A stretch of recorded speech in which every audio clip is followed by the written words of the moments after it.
Assalamualaikum dan apa khabar pada korang semua di luar sana. Okey, hari ni 14 hari bulan 4, hari terakhir untuk PKP fasa kedua dan besok akan bermula fasa ketiga. Okey, aku nak bagi tahu kepada korang semua ada berita baik daripada KWSP. Okey, KWSP telah memperkenalkan pendaftaran iLestari secara dalam talian. Dan yang paling mudahnya guys dan yang paling bagusnya, korang tak perlu nak upload dokumen, tak perlu nak scan dokumen, hanya isikan beberapa butiran di dalam borang dan kemudian proses permohonan korang akan diproses sewajarnya guys.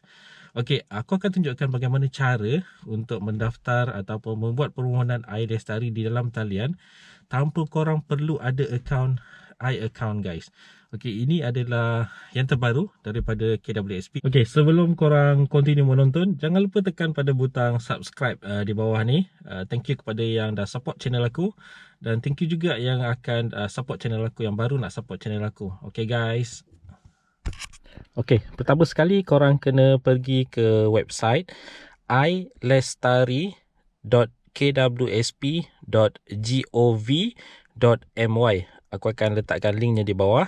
Okey, selepas masuk ke dalam website ni, korang akan nampak permohonan baru, ada semak permohonan, ada panduan pengguna, infografik dan ada juga FAQ. Okey, bagi yang pertama kali untuk buat permohonan iLestari, korang perlu klik pada butang permohonan baru. Okey, selepas itu korang akan dibawa masuk ke page yang kedua. Ada semak status di atas, ada info penting. Okey, klik pada info penting.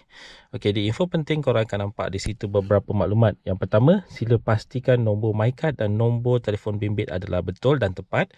Kedua, semakan status permohonan boleh dibuat dalam tempoh 2 hari selepas permohonan dibuat. Ketiga, permohonan melalui email, pos akan mengambil masa bagi proses pengesahan. Keempat, khidmat pesanan ringkas akan dihantar ke telefon bimbit yang didaftarkan dalam permohonan sebagai pengesahan pengkreditan pengeluaran telah dibuat. Okay, itu antara penafian-penafiannya guys.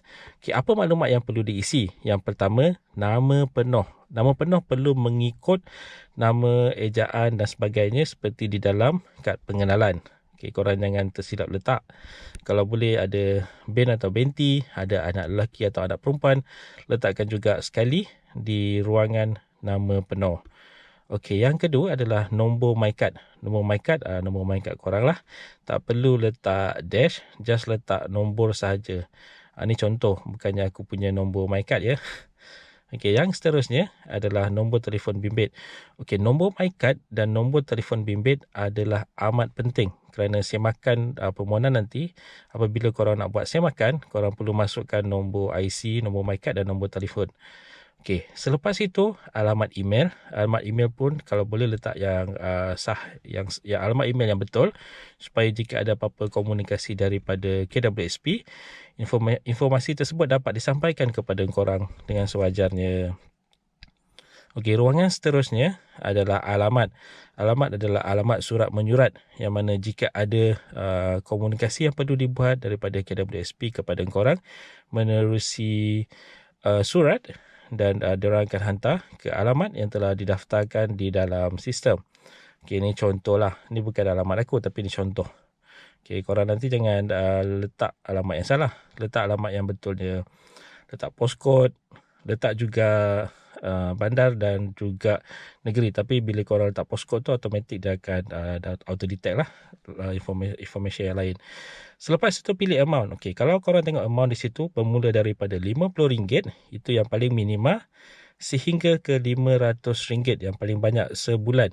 Okey, bayaran bulanan berulang sehingga Mac 2021. Lihat dekat situ ya guys. Kemudian pilih bank. Okey, ini adalah senarai bank-bank yang boleh diguna pakai. Ada Maybank, CIMB, BSN, bank-bank yang kebiasaannya ada di Malaysia. Okay, so pilih bank yang mana korang ada account dengan bank tersebut dan masih aktif.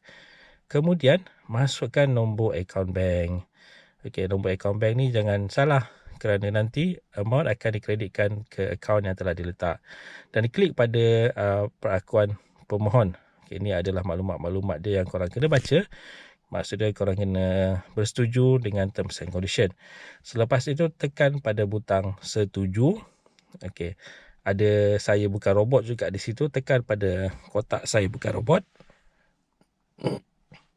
Kemudian ini adalah salah satu cara untuk mengelakkan daripada scam.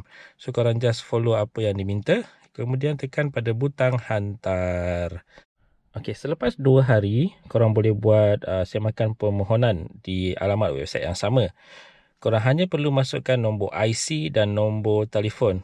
Itu adalah macam yang aku cakap sebelum ni, adalah amat penting untuk meletakkan nombor IC dan nombor telefon yang betul supaya semakan ataupun pendaftaran permohonan dapat dibuat dengan sewajarnya. Kemudian tekan pada saya bukan robot. Okay, ini adalah tempat untuk menyemak permohonan Air Lestari. Boleh dibuat selepas 2 hari permohonan dihantar. Okey, yang seterusnya guys, mari kita lihat beberapa soalan popular berkaitan dengan Air Lestari sebab masih lagi ramai di luar sana yang masih tidak pasti pelbagai perkara berkenaan dengan Air Lestari. Tekan pada FAQ dan mari kita lihat soalan-soalan asas berkaitan dengan Air Lestari. Okey, yang pertama, tempoh kuat kuasa pengeluaran Air Lestari bermula daripada 1 April sehingga 31 Mac 2021. Okey, selepas tu ada pengeluaran adalah daripada akaun 2. Bayaran pengeluaran akan dibuat secara bulanan dan berulang. Ingat tu guys. Untuk bulan-bulan berikutnya tertakluk kepada kelayakan bilangan bulan pengeluaran. Okey, lepas tu ada juga di situ jika permohonan yang diluluskan diterima pada bulan April, kelayakan bilangan bulan pengeluaran adalah bilangan maksimum selama 12 bulan. Jika permohonan yang diluluskan diterima pada bulan September contohnya, kelayakan bilangan bulanan pengeluaran adalah 7 bulan. Dan seterusnya ada maklumat di situ guys. Okey, syarat-syarat warga negara Malaysia, umur 55 tahun ke bawah dan sebagainya. Okey, so permohonan ada juga diletakkan di situ cara-cara permohonan dan sebagainya. Okey, yang ini korang boleh lihat pada FAQ. So nanti bila masuk di website airlestari.kwsp.gov.my ada ruangan FAQ di bawahnya. So jika korang ada sebarang kemusykilan, korang boleh klik pada FAQ tersebut untuk membaca beberapa perkara asas berkaitan dengan Air Lestari guys. Alright guys, mudah kan? Tak perlu lagi sekarang ni korang nak isi borang PDF, tak perlu lagi nak upload gambar IC, gambar soft photo dan sebagainya guys. Aku harap dengan kemudahan yang telah diberi oleh KWSP ni memberi pelbagai kemudahan kepada korang di luar sana yang masih lagi buntu bagaimana cara untuk apply iAccount dan juga Air Lestari. So sekarang ni tak perlu lagi apply iAccount, terus saja apply Air Lestari menerusi barang online yang telah disediakan. Okay guys, aku harap video aku ni bermanfaat pada korang semua di luar sana. Jangan lupa like and share supaya kawan-kawan kita yang lain-lain juga mendapat maklumat yang sewajarnya berkaitan dengan permohonan Air Lestari. Okay, jumpa lagi insyaAllah guys di video yang akan datang. Okay, insyaAllah kita akan jumpa lagi dan jangan lupa tekan butang subscribe. Okay, Assalamualaikum.